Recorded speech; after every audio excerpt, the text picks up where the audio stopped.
They are going to change our country in a very dramatic way, and in a way that will affect us as a world power in significant ways. The U.S. Population is changing very dramatically. It is being driven largely by immigration. That is certainly a major factor. And we're seeing this huge influx of people coming into the country. Slowed down a little bit because of the recession, but it continues because people find that the U.S. is the place that they want to end up being. This means we're going to have a very different society. You take a look at this. I love this chart.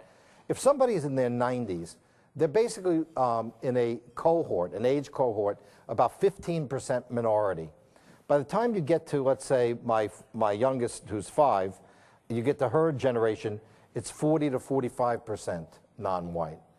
By 2050, somewhere between 40, 45, 50% of the population will be non-white. But what will be interesting is it won't really make much difference in the sense that, first of all, about 1 out of every 5 will be of multiracial background. In LA County right now, almost 20% of our marriages are multiracial, people from different racial groups. So that's going to be a huge factor over the next 20 or 30 years, but it will be a very diverse country and a country with ties to every part of the world, so that, you know, when the U.S. Projects itself, when it has to, internationally, it doesn't project itself as a European or even a white country. It is something well beyond that. You know, what Whitman called, Walt Whitman called a race of races. This will have huge impacts in terms of our domestic markets. One big problem that's going to happen in Europe is as your population ages, you don't have a lot of young people, population starts to decline, you're going to have a lot of trouble expanding your economy because it won't be the consumers. We're seeing huge growth in the consumer base among ethnic minorities. I was just in Dallas, and my friend built a 1 million square foot place, took a dying shopping center, Hispanicized it, and now that place is booming. I was in Orange County last week, and there was a shopping center that was built and leased immediately, a Pan-Asian shopping center in Irvine, California. So this is going to be a lot of what's going to be happening, and it's going to be happening here in the Pacific Northwest as well. And we're going to see more of this mixing in every conceivable way in terms of our culture and, of course, in terms of our kids. People over 64 years old, 45% are in favor of interracial dating, and 18 to 29, 95% are in favor of it. You know, it's sometimes amazing when I think about what it would have been like for somebody from 1960 to be transported in time to our day. I think they would be amazed if an African-American president, who's actually a mixed race president, who's, you know, obviously that very common combination of Kenya and Kansas, and how amazing the country has changed. I mean, there's still racism and there's still racial problems, but we've made enormous progress. When I was telling my older daughter, who's 15, that when I first went to Virginia, my parents took me to Williamsburg, and there were hotels, and it would say colored. And I asked my dad, I said, what is this colored stuff? And he said, well, that's where the black people had to go to the hotel. They couldn't go to the other ones. And my daughter says to me, no way, not possible. And being a good San Fernando Valley dad, I said, yes way. This is, but to her, the idea that African Americans or Hispanics or Asians could not go to different things is inconceivable to her, and that's certainly a sign of progress. And I think the huge impact on our economy, and these are just some companies you might be familiar with. And when I was just out at Microsoft last month, you go in with meeting with a lot of their senior managers, and it really is like a United Nations meeting, except it's civil and they talk sense. And of course, for those of us who are going to be employers, this marketplace is going to be a very different marketplace. By 2050, about a quarter of our workforce will be Hispanic. African Americans will be about 13%, and Asians will be close to 13%. So very different world that we're going to be going into. So what are we going to look like? Where are we going to live? I think we're going to see more of this sort of multipolar city where a place like Tacoma is not just a subset of Seattle, as some might like to say, but as a place unto itself.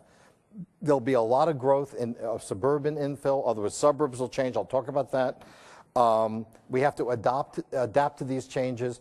And then I want to talk about some of the opportunities that we have from digital technology. One interesting thing is that we Americans are now less mobile in terms of where we move than ever before. Part of that is aging. That's one part of it. But it's also that we now can find in our local communities things that we used to have to go somewhere else for. So a philosopher is very important to me named Martin Buber called it a vocation of uniqueness. In other words, that every place begins to start thinking about what's the local beer, what's the local produce, what's the local farmer's market. If you can look in California, we had 4 farmers markets in 1977. We have over 500 today. These are places that define places, local festivals. So one of the things that's going to be a big trend is how do you develop your own sense of localism? And I think we're going to see more of that. As the country gets bigger, more complex, more diverse, the uniqueness of each place becomes more important. The other thing is that family will become more important.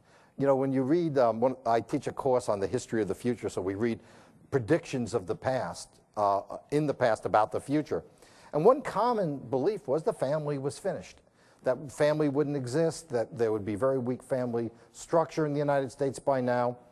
Well, a survey of millennials showed that when they asked them what was the most important thing to them, relationship with family. I can tell you boomers wouldn't have answered it that way. That would not have happened. What amazes me about millennials, and I teach them, and I'm raising at least one who you'd call a millennial, is that they actually like their parents. It's hard to believe. The relationship with parents, they like their neighborhood. They're very locally oriented. And about 85% plan to get married and 77% plan to have kids. Now, what about the aging population? One of the ideas was that the aging population would move to Florida, or they'd move to a condo in downtown Seattle and wear a ponytail and drive a Porsche or whatever they do. It turned out that most older people actually were retiring in place and would love to stay where they are. Now, one thing is that they're working longer, and they'll be working part-time. They want to be where their church is, where their kids are, where their friends are. And that is something that many of the futurists never sort of calculated might happen. And this is very interesting because this will create enormous opportunities for communities. And one of the things we're going to see is what I call the multi-generational suburb. Now, I'll give you an illustration. My mother's 86. About 4 years ago, she sold our house on Long Island. She moved into an apartment in a place called Rockville Center, New York. It's about 35 minutes by train to Manhattan. And in that neighborhood, they have a lot of elderly people, and they're there in the daytime. And there are a lot of young people who hang out at night. So the night business is good. And then there are lots of families in the single-family homes around it, and those people are there on the weekends. So the same real estate is being used by 3 different generations at different times of the day. That is a sustainable idea for a community. In other words, you don't want to have an area that's just for young people, or just for old people, or just for families. You want to have, and you're going to see more of this. So where the suburb, for instance, in the past was all white, almost all families, you didn't see any older people. Now you see all sorts of mixing in these areas. And I think that's very positive.